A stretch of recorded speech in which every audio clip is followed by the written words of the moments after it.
ಓಂ ಶ್ರೀ ಗುರು ಬಸವಲಿಂಗಾಯ ನಮಃ. ಓಂ ನಮಃ ಶಿವಾಯ. ಸರ್ವರಿಗೂ ಭಕ್ತಿಯ ಶರಣಾರ್ಥಿ.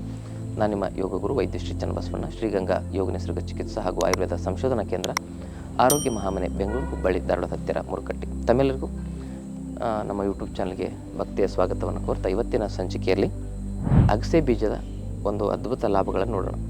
ಅಗಸೆ ಬೀಜ ಸೇವನೆ ಮಾಡೋದ್ರಿಂದ ಇದರಲ್ಲಿರ್ತಕ್ಕಂಥ ಒಮೆಗಾ 3 ಫ್ಯಾಟಿ ಆ್ಯಸಿಡು, ಇದರಲ್ಲಿರ್ತಕ್ಕಂಥ ಕ್ಯಾಲ್ಸಿಯಂ ಅಂಶ, ಇದರಲ್ಲಿರ್ತಕ್ಕಂಥ ಹಲವಾರು ಮಿನರಲ್ಸ್ಗಳು ನಮ್ಮ ಬೋನ್ಸ್ಗಳನ್ನು ಸ್ಟ್ರಾಂಗ್ ಮಾಡ್ತವೆ. ಸಂಧಿವಾತ ಆಮವಾತ ಬರದಂತೆ ನಮ್ಮ ನೋಡುತ್ತದೆ.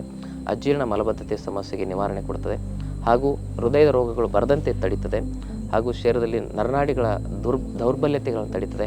ಮಾಂಸಖಂಡಗಳನ್ನು ಬಲಿಷ್ಠಗೊಳಿಸ್ತದೆ, ಮೆದುಳನ್ನು ಚುರುಕುಗೊಳಿಸುತ್ತೆ, ಜ್ಞಾಪಕ ಶಕ್ತಿ, ಏಕಾಗ್ರತೆ ಶಕ್ತಿಯನ್ನು ಹೆಚ್ಚಿಸುತ್ತೆ, ಚರ್ಮದ ಕಾಂತಿಯನ್ನು ವೃದ್ಧಿಗೊಳಿಸುತ್ತೆ ಹಾಗೂ ಇದರಿಂದ ಟ್ರೈಗ್ಲಿಸರೈಡು, ಕೊಲೆಸ್ಟ್ರಾಲು, LDL, VLDL ಇವೆಲ್ಲ ಕಮ್ಮಿ ಆಗ್ತವೆ. ಶರೀರದಲ್ಲಿ ಹೈ ಡೆನ್ಸಿಟಿ ಲಿಪೋಪ್ರೋಟೀನ್ ಹೆಚ್ಚೋದ್ರ ಮೂಲಕ ಇದು ನಮ್ಮ ಶರೀರದ ಅದ್ಭುತವಾಗಿರ್ತಕ್ಕಂಥ ಫ್ಯಾಟ್ ಮೆಟಬಲಿಸಮ್ ಕ್ರಿಯಾಶೀಲಗೊಳಿಸ್ತಕ್ಕಂಥ ದಿವ್ಯ ಔಷಧಿಯಾಗಿ ಕೆಲಸ ಮಾಡುತ್ತೆ. ಇದನ್ನು ಹೇಗೆ ಸೇವನೆ ಮಾಡೋದಂದರೆ, 1 ಚಮಚ ಅಗಸೆ ಬೀಜವನ್ನು ಅಥವಾ 1 ರಿಂದ 2 ಚಮಚ ಅಗಸೆ ಬೀಜವನ್ನು ಜಜ್ಜಿ ಆಗಲೇ ಪುಡಿ ಮಾಡಿ ಅದನ್ನು ಮಜ್ಜಿಗೆ ಹಾಕಿ ಸೇವನೆ ಮಾಡೋದು ಒಂದು ವಿಧಾನ. ಆದರೆ ಇದನ್ನು ಬಾಯಲ್ಲಿ 1 ಚಮಚ ಅಗಸೆ ಬೀಜವನ್ನು ಹಾಕಿ ಚೆನ್ನಾಗಿ ಅಗದು ಬೆಳಗ್ಗೆ ಸಾಯಂಕಾಲ ಸೇವನೆ ಮಾಡೋದು ಮತ್ತೊಂದು ವಿಧಾನ.